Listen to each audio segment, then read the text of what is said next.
What's up everybody, Eternal Fire here, and today we are going to be talking about the Prot Warrior in its current condition in alpha for the Shadowlands expansion. So there's been a ton of bad press for the Prot Warrior, and I'm going to try to debunk some of that for you. I do not have access to the alpha, but based on what I've read, based on the talent trees, I think there's a lot of hope. And honestly, I think that the spec looks like it has a lot of potential to be a lot of fun with a few different builds, and I'll explain everything about that in this video. One of the things that drives me nuts is when some of the big people make their videos and say, oh, you know, Prot Warrior is broken, I'm sorry guys, it's not going to be usable. I just frankly don't think that's true for most tank classes when people say that. For instance, in Legion, when everybody thought, because Devastator became a meta talent for Prot Warriors, I think it was like right in the middle of Legion or something like that, everybody was like, oh, it's unplayable, it's unplayable. And I was making videos at that time. You can go back and check, I doubt you will, but I was saying that it's amazing, it's awesome. And the next thing you know, a few months later, tons of people in Mythic Plus were using Devastator. So hopefully I can do the same thing today with the Shadowlands, but with that said, let's get started. So first off, let's look at some general warrior changes. Battle Shout was nerfed, Challenging Shout we have now, so that's a thing.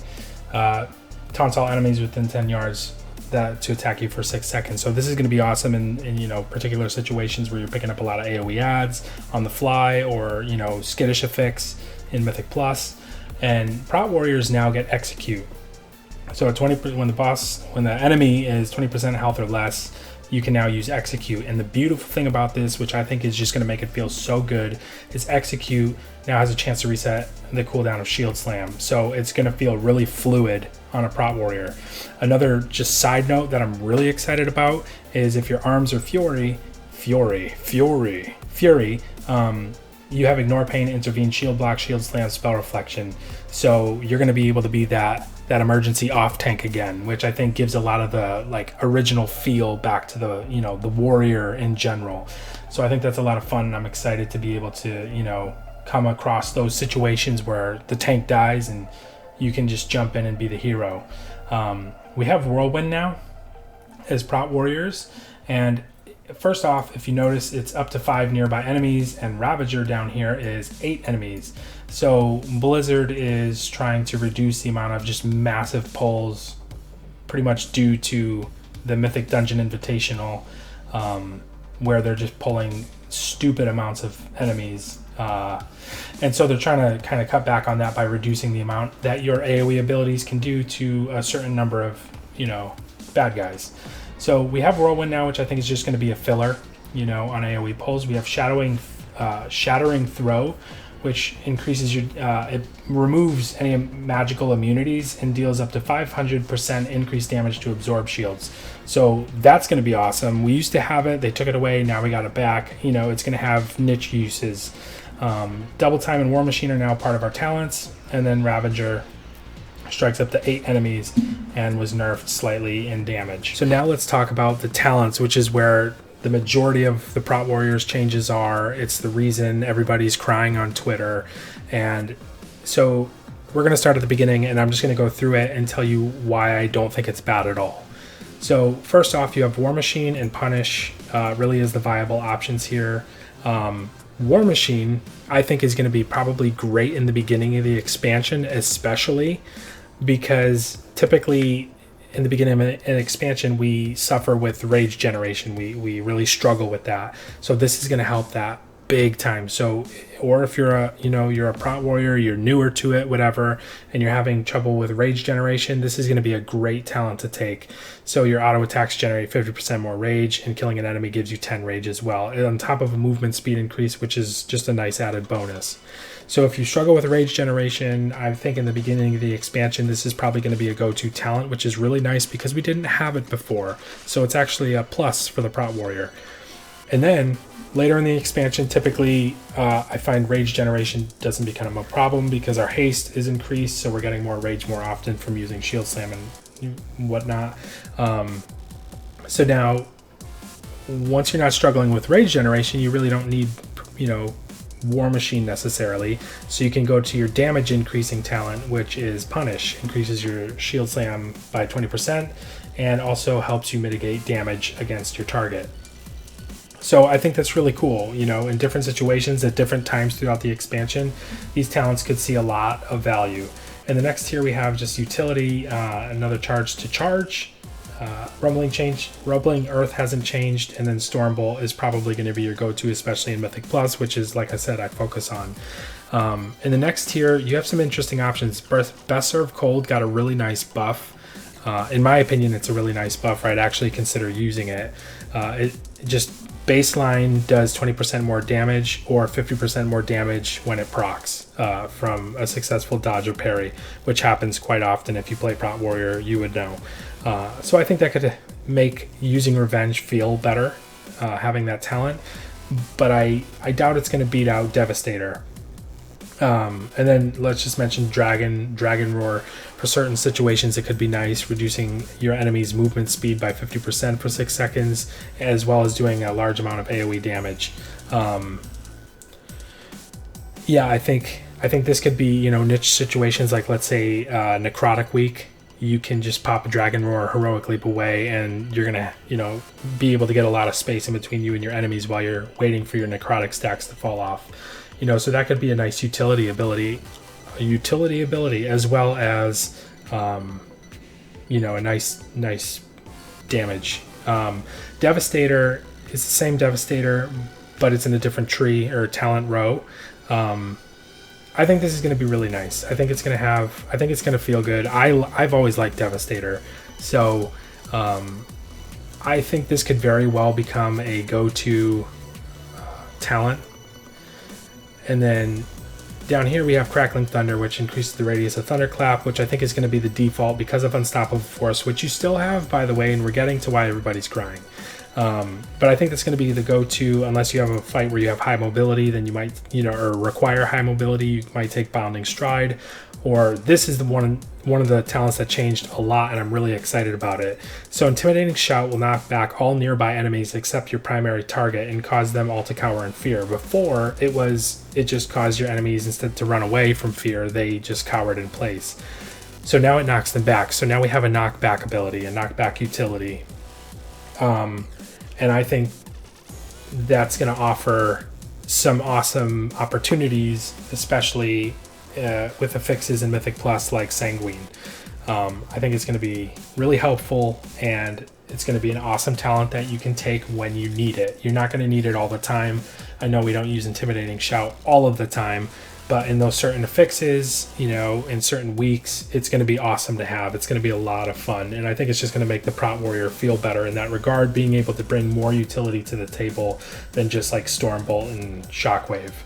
I think it's going to be really effective, but your default, if you're not needing it, is going to be Crackling Thunder with Unstoppable Force.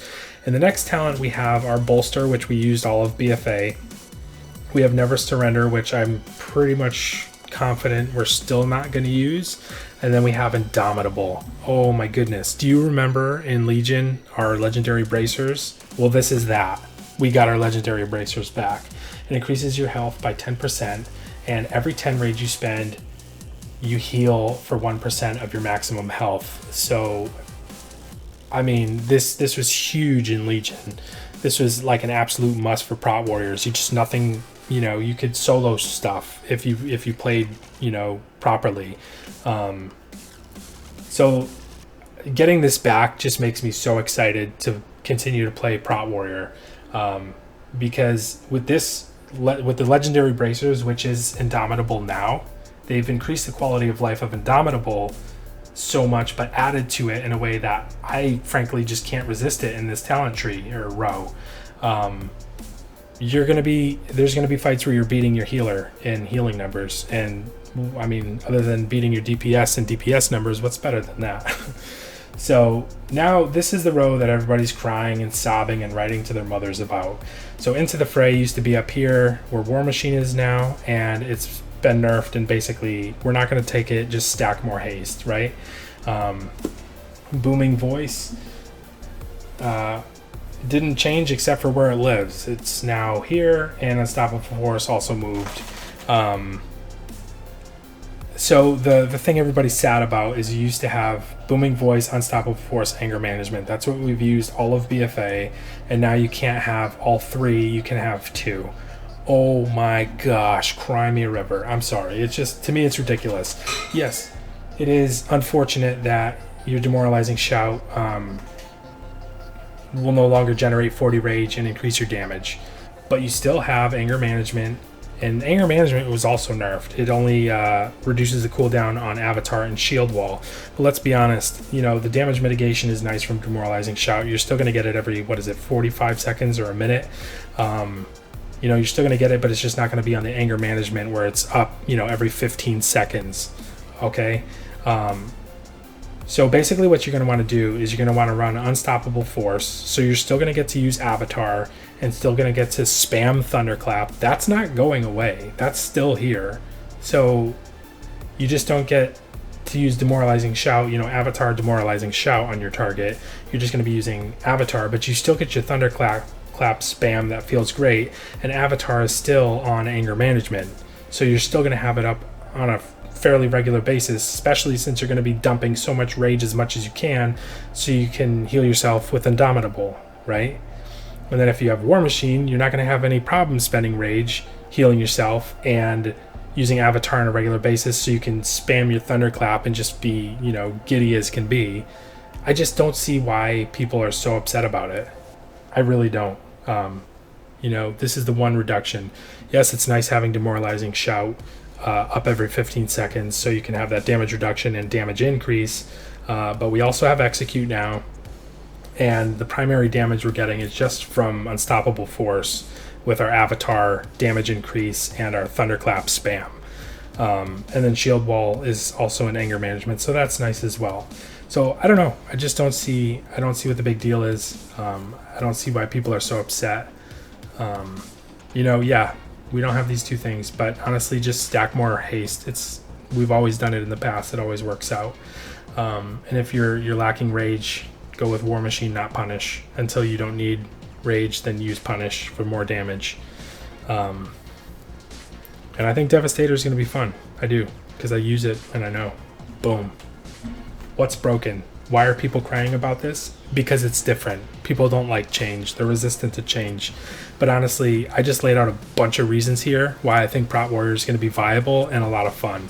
Obviously, I don't have access to alpha yet because I'm not that special. So I haven't been able to try it out.